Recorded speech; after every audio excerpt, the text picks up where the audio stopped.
On today's news, the real reason for Hit Row being fired from WWE, what the future holds for Swerve Scott, an injury in AEW, my review of SmackDown, Tempest review of Rampage, and more. Today is the penultimate day you can get involved in our new season of Wrestle League, our wrestling predictions league for Survivor Series, patreon.com/WrestleTalk, where the winner of the season gets their very own custom Jam That Championship. That's right, we've got a new design that will be unveiled on the live reaction stream tomorrow. This is the last video ever with this championship. You're watching history, so subscribe. Support Wrestle Talk! Hey, remember last month when WWE hadn't fired Hit Row? Man, those were some good times. Take me back. As part of the last round of releases, the 3 remaining members of Hit Row were let go from WWE, 2 weeks after the 4th member was also let go. It's now come out as to why they were let go just weeks after their main roster call-up. And no, not budget cuts, the actual reason. According to Dave Meltzer in the Wrestling Observer newsletter, Top Dollar reportedly had some backstage heat in the locker room, as while he came across well on television,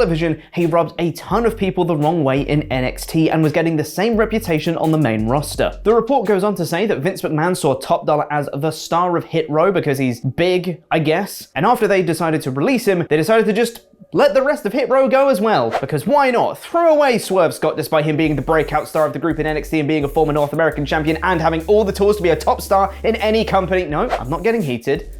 Not getting heated. And speaking of Swerve, according to Fightful Select, the future is looking bright for him, as there are officials involved in multiple companies, including major ones, who have indicated that they have already have interest in bringing in Swerve Scott / Strickland. Major companies sounds like the biggest promotions outside WWE, so AEW, Impact, New Japan would all be contenders, I'd say. This is completely separate of Hit Row, and the report also mentioned that while in WWE, there were significant creative pitches for the group, which is actually shocking considering they did literally none of them. Sorry, not getting heated, just really not over this one. There were some significant creative pitches for Hit Row, we just haven't heard how far they got. There was plenty of back and forth internally as to who should lead as the singles talent in the group, if they should be faces or heels, and the direction for them in general. The group was called up just last month during the WWE draft. B-Fab was released first before the rest of the faction was released on Thursday night. Another AEW star has hit the shelf with an injury after this week's episode of Dynamite. The Butcher returned to the show to take on one of his idols in Tomohiro Ishii in a tag match. The Butcher teamed up with his partner The Blade to lose to Ishii and Orange Cassidy, and in the process,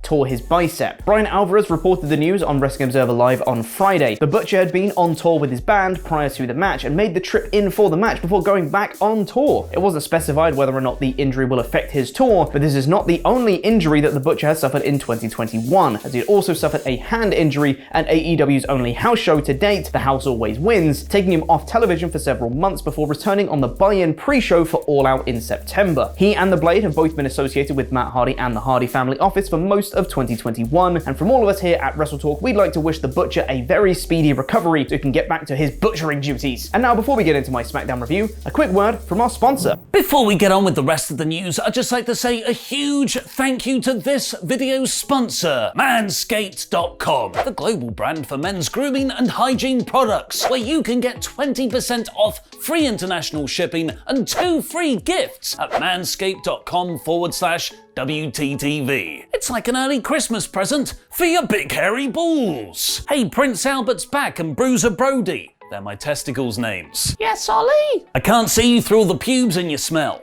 Sorry, Ollie. So I got you the new performance package by Manscaped. Yay! Inside is the Lawnmower 4.0 waterproof cordless trimmer with advanced skin-safe technology that helps reduce getting busted open hard way. It also has an LED light to see where you're going, and for gooch raves.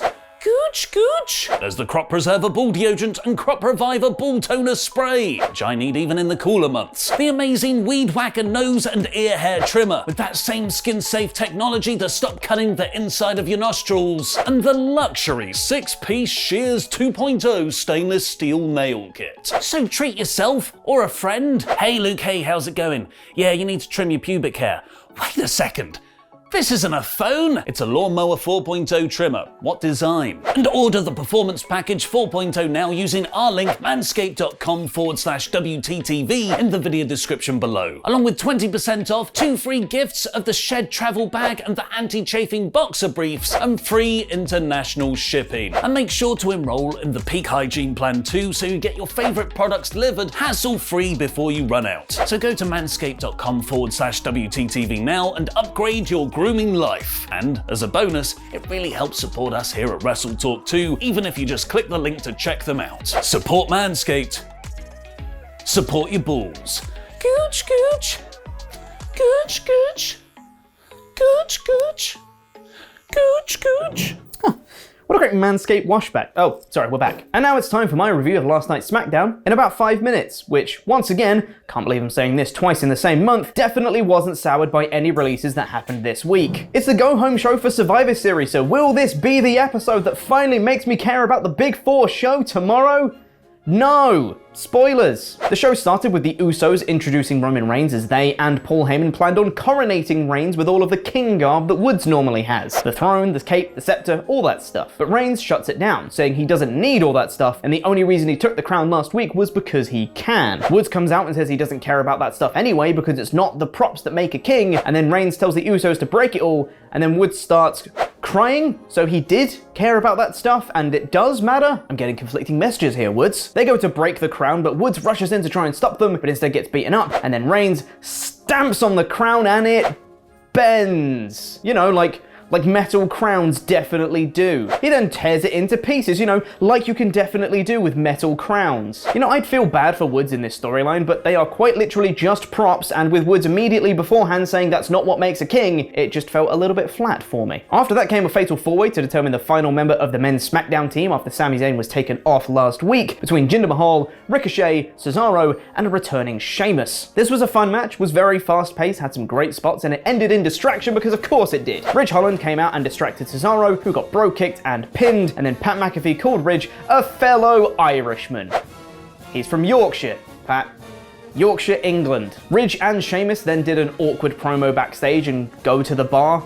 You know, like the Irishmen that they are. I'm not sold on their act right now, but maybe it'll grow on me. A video package showing the history of Becky Lynch and Charlotte Flair played next, and it was so close to being good. It was great to reference their history and how they used to be friends and now they're not, and it just touched on the title exchange segment without diving deeper on it, which is the actual intrigue of the match, about if they can hold it together and put on a good match. It was still okay, I just think it missed the point of why a lot of people are really looking forward to this match. Naomi and Aaliyah then took on Shayna Baszler and Natalya, and the recap of Aaliyah winning last week and then being taken off the SmackDown team was probably longer than the match itself, which included Shayna Baszler absolutely no selling a rear view, and then the referee doing a fast count to have Naomi lose. Later on, the ref approached Sonya Deville backstage, but she blew her off and pretended that she hadn't paid her to do the fast count. Yes, I get it, Sonya doesn't like Naomi. We still don't know why, though. Jeff Hardy versus Madcap Moss came next, and Hardy won in like a minute with a roll-up. As Moss had Corbin in his corner, Hardy had his natural friend, Drew McIntyre, and Drew saved Hardy from a post-match beatdown. Survivor Series. Shinsuke Nakamura versus Angel came next, and Shinsuke won in like a minute. Well, that's almost the same as what happened in the last match.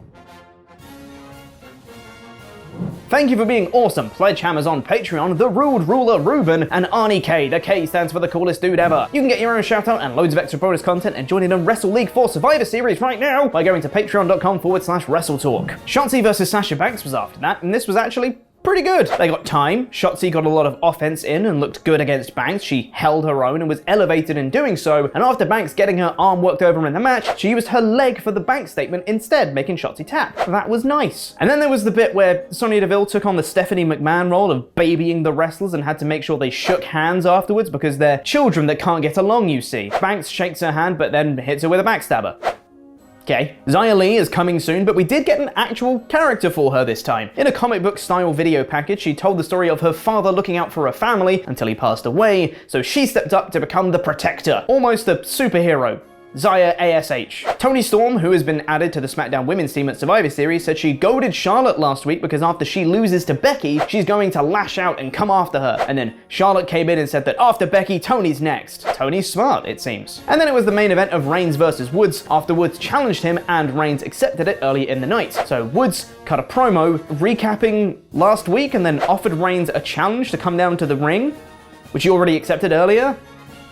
Why does this feel like an opening promo? Reigns then came down in a t-shirt, so you know he isn't wrestling, and after he said he'll do it by himself, he waits for the Usos to come out, but instead, they're thrown out onto the stage by Big E, who brawls with Reigns for a bit, taking a Superman punch, but Reigns avoids a big ending and scurries away. Hey! Survivor Series. And that was the show. Let me know what you thought by leaving a comment and by voting in our poll on a poll match on our community tab, where 65% of you voted for Reigns' foot is so strong he can bend metal crowns. I thought this episode wasn't great. The pacing was weird, the matches were mostly 1 to 2 minute nothing matches or bait and switches like the main event, but hey, they talked about Survivor Series a bit, that's something. This is a 2 out of 5 show. And now over to Tempest with a review of last night's AEW Rampage. 89 more days until Shane Strickland shows up. What's going on, Wrestle Talk friends and fans? Tempest is back with another review of AEW Rampage in about 3 minutes. So this show opened with Darby Allin versus Billy Gunn. Now, as you can probably tell from the sign, I'm not the biggest fan of Billy Gunn. I don't think that he needs to be protected as much as he is on television. It took 2 coffin drops for Darby Allin to beat him, and I just don't think that that's necessary. The match itself was fine, but I personally think that I probably would have enjoyed it a lot more if it was anybody besides Billy Gunn in it. Nothing really wrong with it, but I'm ready for Billy Gunn to go away. I'm giving this a 3 out of 5. And then we got the next match in the TBS Championship Tournament as Jade Cargill took on Red Velvet.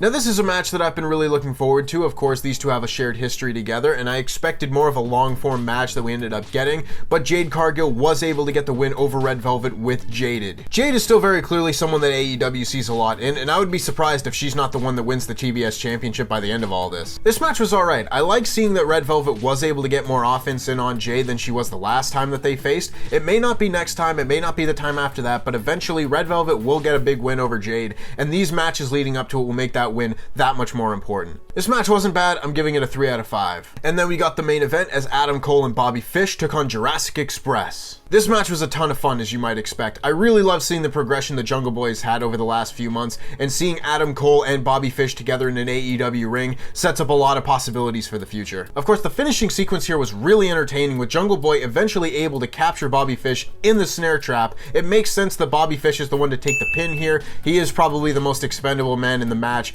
and Jungle Boy and Luchasaurus were able to pick up a very big win. I mean, at this point, I'd like to see half of the NXT roster over in AEW. Kyle O'Reilly, reunite the Undisputed Era. Bring over Isaiah Swerve Scott. It's all going to be that much better in AEW than it would ever be in WWE, and I don't feel bad saying that. This main event was a ton of fun. I'm going to give it a 4 out of 5. So overall, I thought this episode of AEW Rampage was pretty average. The main event was a lot of fun, but the rest of the show was pretty pedestrian. I'm giving this whole show a 3 out of 5. And that just about wraps it up for me. If you want to hear more of my thoughts on this week's show, make sure you go over to Wrestle Talk Podcast later on today, where myself and Chopper Pete will be breaking down this entire episode of AEW Rampage and last night's SmackDown in complete detail. Until then, take care and remember that Black Lives Matter. Pat Stockart. Hello, Peter.